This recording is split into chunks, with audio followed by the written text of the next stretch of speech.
皆さん、こんにちは。みーさチャンネル資格ハンター編です。最新の英語ニュースを読み上げますので、英語の試験勉強やスキルアップにご活用ください。Ukraine slows Russian advance in East, South as talks in doubt. April 30th, 2022, 11:01 a.m. VOA News. A captured Russian tank is transported on a trailer platform by the Ukrainian army on a road outside Dnipro, Ukraine, April 30th, 2022. The continuation of negotiations to end Russia's war against Ukraine is in doubt, with Ukraine's president saying it is hard to discuss peace amid public anger over alleged atrocities carried out by Russian troops, while Russia's foreign minister said Western sanctions and arms shipments were impeding the talks, Radio Free Europe/Radio Liberty reported. Ukrainian forces fought Saturday to counter a Russian advance in their country's south and east, where the Kremlin is seeking to capture the industrial Donbass region. Western military analysts said Moscow's offensive was going much slower than planned. See also: Latest developments in Ukraine, April 30th.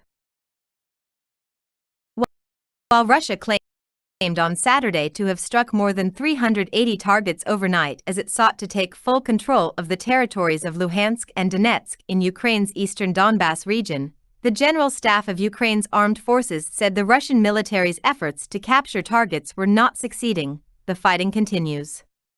Ukraine's second-largest city, Kharkiv, reportedly was targeted by mortar and artillery shelling Saturday.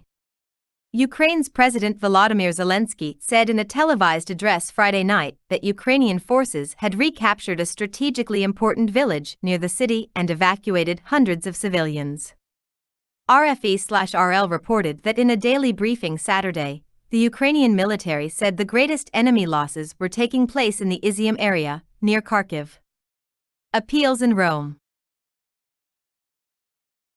Meanwhile, the United Nations continued working to negotiate the evacuation of civilians from the increasingly hellish ruins of Mariupol, the southern port city that Russia has sought to capture since it invaded Ukraine more than 9 weeks ago.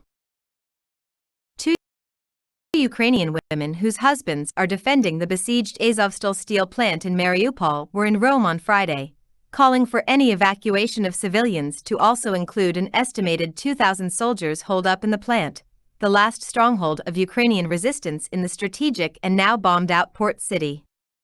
They cited fears the troops would be tortured and killed if left behind and captured by Russian forces. The lives of soldiers matter, too. We can't only talk about civilians, said Yulia Feduziuk, the wife of Arseny Feduziuk, a member of the Azov regiment in Mariupol. She was joined by Katerina Prokopenko, whose husband Denis Prokopenko is the Azov commander. We are hoping that we can rescue soldiers, too, not only dead, not only injured, but all of them, Feduziuk said. Russian Foreign Minister Sergei Lavrov told Saudi-owned Al Arabiya television there was no need for anybody to provide help to open up humanitarian corridors out of Ukraine's besieged cities. We appreciate the interest of the UN Secretary-General to be helpful, he added. We have explained what is the mechanism for them to monitor how the humanitarian corridors are announced. Lavrov also accused the West of being Russia-phobic, and he complained that his country never lived a day without being subject to sanctions by the West. So, to believe that this latest wave of sanctions is going to make Russia cry uncle and to beg for being pardoned, those planners are lousy, and of course, they don't know anything about the foreign policy of Russia and they don't know anything about how to deal with Russia, Lavrov said.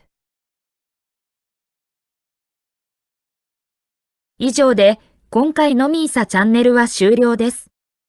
最後までご視聴いただきまして、ありがとうございました。よろしければ、高評価とチャンネル登録をよろしくお願いします。